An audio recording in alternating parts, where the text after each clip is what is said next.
எல்லாருக்கும் வணக்கம். Cheese kitchen click பண்ணதுக்கு ரொம்ப ரொம்ப நன்றி. இன்னைக்கு வந்து ரோட்டுக்கடை சீரீஸில் காளான் தான் செய்ய போகிறோம். நிறைய பேர் கேட்டிருந்தீங்க. ரோட்டுக்கடையில் கிடைக்கிற காளான் வந்து நிறைய பேருக்கு ஃபேவரெட்டு. அதோட எக்ஸாக்டான ரெசிபி தான் இது.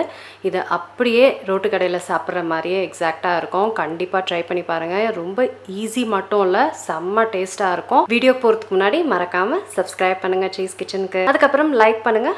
நிறைய பேருக்கு லாக்டவுனில் காளான் சாப்பிட முடியல, அதனால் உங்கள் ஃப்ரெண்ட்ஸுக்கும் ஷேர் பண்ணிவிடுங்க. இப்போ வாங்க வீடியோக்குள்ளே போகலாம். இப்போ முதல் விஷயம் வந்து நம்ம கேபேஜ் ஃப்ரை பண்ணோம். நீங்கள் என்னடா காளான்னு போட்டு கேபேஜ் வச்சுருக்கியே அப்படின்னு யோசிப்பீங்க. ஆக்சுவலாக காளான் அப்படின்னு கேபேஜில் தாங்க செய்வாங்க. காளான் ஏன் பேர் இருக்குதுன்னு எனக்கு தெரியல, ஆனால் கேபேஜில் மட்டும்தான் செய்வாங்க.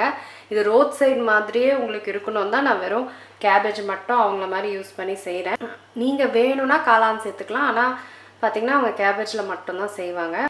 இந்த மாதிரி நறுக்கிக்கணும் கேபேஜை. இதில் சில்லி பவுடர், உப்பு, இஞ்சி பூண்டு விழுது, அதுக்கப்புறம் கார்ன்ஃப்ளவர், அதுக்கப்புறம் மைதா. இதை வந்து கொஞ்சம் கொஞ்சமாக தண்ணி சேர்த்து நான் வந்து கலந்துக்க போகிறேன். இதோட பார்த்திங்கன்னா கலர் சேர்த்துக்குவாங்க. நான் வந்து இந்த நேச்சுரல் பேப்ரிக்கா கலர் சேர்த்துக்கிறேன். இப்போ நல்லா கலந்துக்கிட்டேன். இப்படி திக்காக இருக்கணும், அப்போ தான் இப்படி எடுத்து நம்ம வறுக்க போட முடியும்னால திக்காக இருக்கணும். இப்போ எண்ணெய் சூடு பண்ணி இதை வறுக்க ஆரம்பிச்சிடலாம்.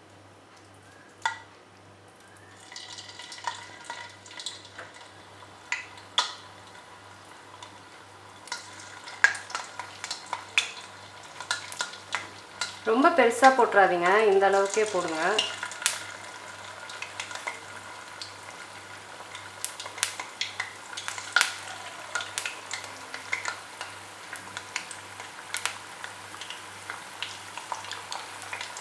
கேபேஜ் வந்து வறுத்து இந்த மாதிரி குட்டி குட்டியாக பிச்சு வச்சுருக்கேன். இப்போ வந்து மசாலா செய்ய ஆரம்பிச்சிடலாம். எந்த எண்ணெயில் வறுத்தனோ அந்த எண்ணெய் தான் எடுத்திருக்கேன். இதில் வெங்காயம், பச்சை மிளகாய், அப்புறம் கருவேப்பிலை, இதை வந்து நல்லா வதக்கிக்கணும்.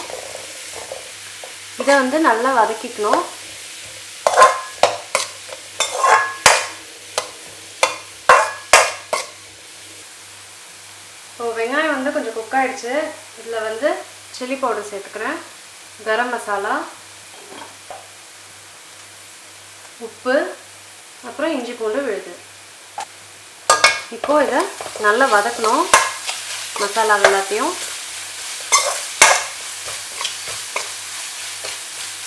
நல்லா குக் ஆகிடுச்சு. இதில் வந்து நான் சோயா சாஸ் சேர்த்துக்கிறேன். அதுக்கப்புறம் டொமேட்டோ கெச்சப் சேர்த்துக்கிறேன்.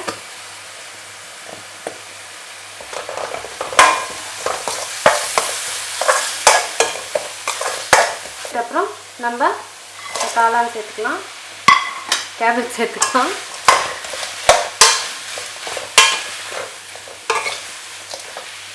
இப்போ இதில் தண்ணி சேர்த்துக்கிறோம்.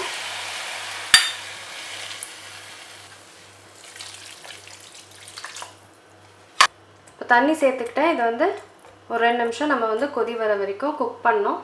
இப்போ கொதிக்க ஆரம்பிச்சிருச்சு பாருங்கள். இப்போ வந்து இப்படி வந்து நம்ம இதை கொத்தணும். அப்போதான் குட்டி குட்டியாக வந்து அது உடையும். குட்டி குட்டியாக உடையும். இதில் கடைசியாக சோள மாவும் தண்ணியும் சேர்த்ததை மிக்ஸ் பண்ணிக்கிறேன். இது வந்து இதை நல்லா திக்காக்கிடும். பாருங்கள், நல்லா திக்காகிடுச்சு. ஸோ இந்த மாதிரி திக்காக இருக்கணும். இப்போ கேஸ் ஆஃப் பண்ணிடுறேன். காளான் முடிஞ்சிடுச்சு. இப்போ காளானை சர்வ் பண்ண ஆரம்பிச்சிடலாம். இப்போ இதில் வந்து நம்ம மேலே வெங்காயம் போட்டுக்கலாம். அதுக்கப்புறம் கொத்தமல்லி, அதுக்கப்புறம் முக்கியமாக வந்து கார்ன்ஃப்ளேக்ஸ், வறுத்த கார்ன்ஃப்ளேக்ஸ். அவ்வளோதாங்க, சூப்பரான காளான் மசாலா ரெடி ஆகிடுச்சு. அப்படியே எக்ஸாக்டாக உங்களுக்கு ரோட் சைடில் சாப்பிட்ற மாதிரியே இருக்கும் இந்த ரெசிபி. கண்டிப்பாக ட்ரை பண்ணி பாருங்கள். நான் உங்களை சீக்கிரமாக அடுத்த வீடியோவில் சந்திக்கிறேன். நல்லா சுட சுட இருக்குது, நான் டேஸ்ட் பண்ண போகிறேன்.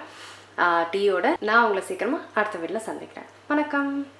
இருங்க எங்கே போகிறீங்க? இந்த 2 வீடியோஸும் கண்டிப்பாக உங்களுக்கு பிடிக்கும். கிளிக் பண்ணி பாருங்கள்.